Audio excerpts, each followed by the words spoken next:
दोस्ती या दुश्मनी। एक घने जंगल में एक चतुर हिरन और एक खूंखार तेंदुआ रहते थे।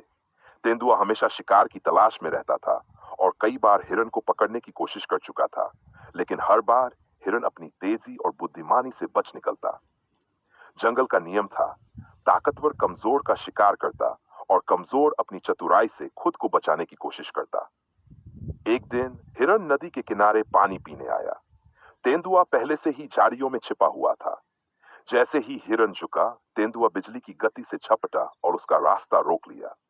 हिरन घबरा गया, लेकिन जल्द ही खुद को संभाल लिया। उसे पता था कि अगर वह भागने की कोशिश करेगा, तो इस बार तेंदुआ उसे पकड़ ही लेगा। हिरन ने होशियारी से एक नई चाल चली। उसने मुस्कुराते हुए तेंदुए से कहा, अगर तुम मुझे मार दोगे, तो मैं खत्म हो जाऊंगा। लेकिन अगर हम दोस्त बन जाएं, तो हम दोनों खुश रह सकते हैं। दुश्मनी हमेशा डर और परेशानी लाती है, जबकि दोस्ती शांति और खुशी देती है। तेंदुआ ये सुनकर हैरान रह गया। उसने कभी अपने शिकार को दोस्त की तरह नहीं देखा था, लेकिन हिरन की बातों ने उसे सोचने पर मजबूर कर दिया।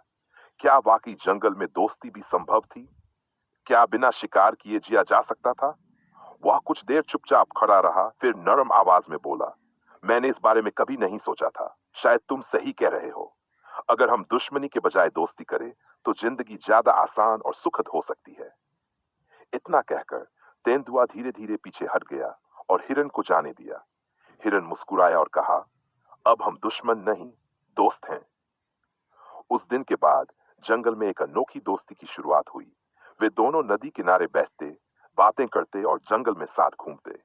जंगल के बाकी जानवर भी ये देखकर हैरान थे कि जहां पहले शिकारी और शिकार की जंग थी, वहां अब दोस्ती की मिसाल कायम हो चुकी थी।